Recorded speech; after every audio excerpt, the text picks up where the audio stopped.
Hello friends, உங்கள் அனைவரையும் நானி சமையல் சேனலுக்கு வரவேற்கிறேன். இந்த வீடியோ உங்களுக்கு பிடிச்சிருந்தால் லைக் பண்ணுங்க, ஷேர் பண்ணுங்க, கமெண்ட்ஸ் பண்ணுங்க. இதுவரைக்கும் இந்த சேனலை சப்ஸ்கிரைப் பண்ணாதவங்க சப்ஸ்கிரைப் பண்ணுங்க. கூடவே பக்கத்தில் இருக்க பெல் ஐக்கானை கிளிக் பண்ணுங்க. அது கூடவே ஆல் ஆப்ஷனை கிளிக் பண்ணுங்க. அப்பதான் நான் போடுற வீடியோஸ் உங்களுக்கு உடனுக்குடன் நோட்டிஃபிகேஷனில் வரும். ஓகே ஃப்ரெண்ட்ஸ், இன்னைக்கு நாம என்ன பார்க்க போறோம்னா நல்லா குண்டு குண்டான ஒரு ரசகுல்லா ஸ்வீட் ரெசிபியை நம்ம இன்னைக்கு பார்க்க போறோம். அதுக்கு தேவையான பொருட்களை நம்ம இன்னைக்கு பார்க்கலாம்.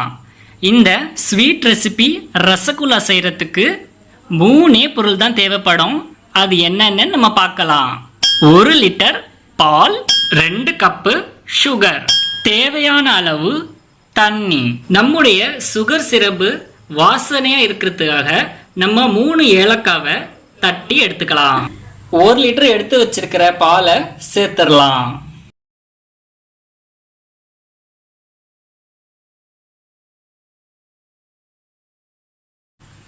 இதை நல்லா நம்ம காய்ச்சி எடுத்துக்கலாம்.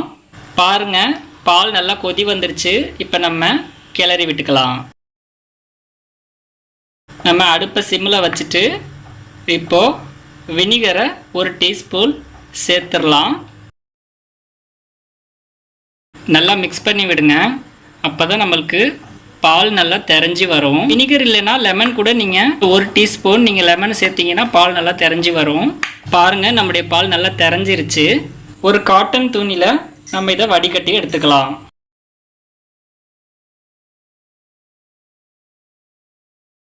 இப்போ நம்மளுக்கு தண்ணி நல்லா இந்த மாதிரி பிழிஞ்சு எடுத்துடணும்.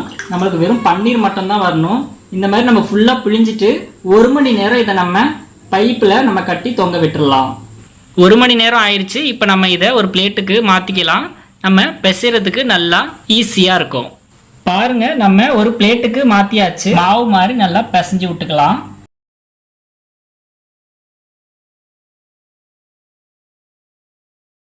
இதை 10 நிமிஷத்துக்கு நம்ம நல்லா உள்ளங்கையில் வச்சு நல்லா இந்த மாதிரி நீங்கள் பிசைஞ்சு விட்டாதான் உங்களுக்கு நல்ல ஒரு சாஃப்டான பதத்துக்கு வரும்.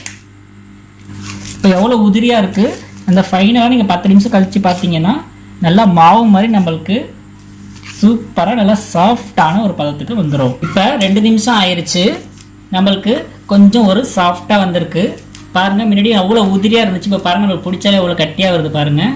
இன்னும் நீங்கள் 10 மினிட்ஸ் நல்லா விடாமல் இந்த மாதிரி உள்ளங்கையில் வச்சு நீங்கள் நல்லா அழுத்தி நல்லா பிசைஞ்சு விட்டிங்கன்னா உங்களுக்கு சாஃப்டான பதத்துக்கு சூப்பராக வந்துடும். நம்மளுக்கு நம்ம 5 நிமிஷம் கழித்து பார்ப்போம். இப்போ 5 மினிட்ஸ் ஆயிடுச்சு. எவ்வளோ நல்லா கொஞ்சம் கெட்டியான பதத்துக்கு வந்துருக்கு பாருங்கள். இன்னும் இதை நல்லா நம்ம உள்ளங்கையில் வச்சு நல்லா அதே மாதிரி தான் நீங்கள் நல்லா பிசைஞ்சு விட்டுக்கிட்டே இருந்தீங்கன்னா 10 நிமிஷம் கழித்து நம்மளுக்கு சூப்பராக ஒரு சாஃப்டான பதத்துக்கு வந்துடும். 10 நிமிஷம் ஆயிடுச்சு. எவ்வளோ அழகாக நம்மளுக்கு மாவு பதத்துக்கு வந்துருச்சு பாருங்கள். இதை நம்ம சின்ன சின்ன குட்டி குட்டி உருண்டே நம்ம உருட்டி எடுத்துக்கலாம். கிராக் இல்லாமல் உருட்டி எடுக்கணும், இல்லைன்னா நம்மளுக்கு சுகர் சிரப்பில் போடுறப்ப நம்மளுக்கு உடஞ்சிடும். நம்ம இதை சின்ன சின்ன உருண்டை நம்ம உருட்டி எடுத்துக்கலாம். ரொம்ப பெருசாக பிடிக்க வேணாம். இது வந்து நம்மளுக்கு நீங்கள் எவ்வளோ சைஸில் பிடிக்கிறீங்களோ அதை விட அது டபுள் சைஸுக்கு நம்மளுக்கு சுகர் சிரப்பில் நல்லா வெந்து வந்துடும். அதனால் பாருங்கள், ரொம்ப அழுத்தம் கொடுக்காம லைட்டாக இந்த மாதிரி நீங்கள் அழகாக கிராக் இல்லாமல் உருட்டி எடுத்துக்கணும். அப்போ தான் உங்களுக்கு நல்லா அது வேகிறப்ப உடையாது. இதே மாதிரி நம்ம எல்லாத்தையும் நம்ம சின்ன சின்ன உருண்டையாக உருட்டி எடுத்துக்கலாம்.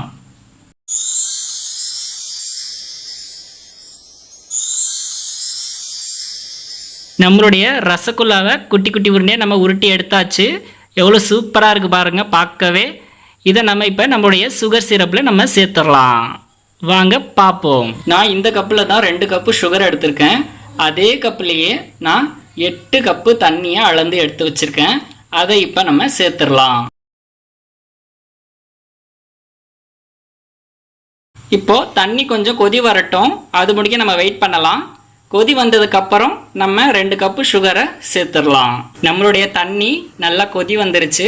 இப்போ நம்ம 2 கப்பு சுகரை சேர்த்துடலாம்.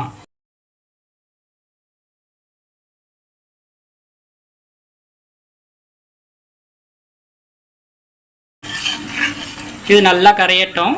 ஒரு சிறு கம்பிப்பதம் வந்தாலே போதும். ரொம்ப கம்பிப்பதம் வர தேவை அவசியம் இல்லை. இந்த பதத்துக்கு வந்த உடனே நம்ம நம்மளுடைய ரசகுல்லா உருண்டையை பிடிச்சி வச்சுருக்கிறத நம்ம சேர்த்துடலாம். பாருங்கள், நம்மளுடைய சக்கரை பாவு ரெடி ஆயிடுச்சு. இதில் நம்ம உருட்டி வச்சுருக்கிற ரசகுல்லாவை சேர்த்துடலாம். நம்ம ஒன்று ஒன்றா மெதுவாக சேர்த்துடலாம். நம்ம சின்ன சின்ன சைஸாக நம்ம உருட்டி எடுத்தால் அதே நம்மளுக்கு டபுள் சைஸாக வரும்.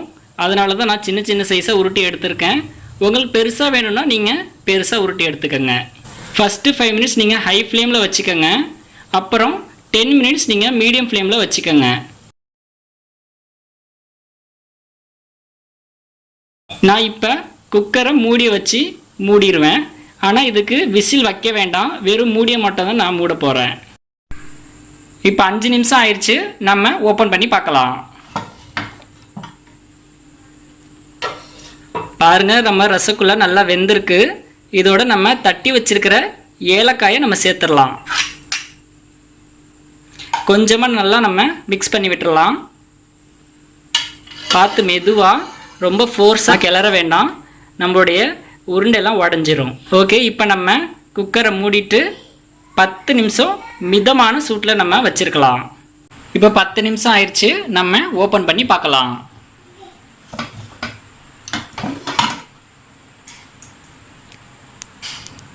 பாருங்க, நம்மளுடைய ரசகுல்லா சூப்பராக வெந்துருச்சு. இது அப்படியே 6 மணி நேரம் சுகர் சிரப்பில் ஊறட்டும். அதுக்கப்புறம் 6 மணி நேரம் கழித்து நம்ம இதை சாப்பிட்றதுக்கு ஒரு பிளேட்டுக்கு சர்வ் பண்ணிடலாம். நம்மளுடைய ரசகுல்லா 6 மணி நேரம் சர்க்கரை பாகில் ஊறி நல்லா டேஸ்டான ஜூஸியான ரசகுல்லாவாக வந்திருக்கு. பாருங்கள், இதே போல் நீங்களும் உங்கள் வீட்டில் செஞ்சு பார்த்துட்டு கமெண்ட்ஸை சொல்லுங்கள். மறக்காமல் இது வரைக்கும் இந்த சேனலை சப்ஸ்கிரைப் பண்ணாதவங்க சப்ஸ்கிரைப் பண்ணுங்கள். கூடவே பக்கத்தில் இருக்கிற பெல் ஐக்கானை கிளிக் பண்ணுங்கள். அது கூட ஆல் ஆப்ஷனை கிளிக் பண்ணுங்கள். அப்போ தான் நான் போடுற வீடியோஸ் உங்களுக்கு உடனுக்குடன் நோட்டிஃபிகேஷனில் வரும்.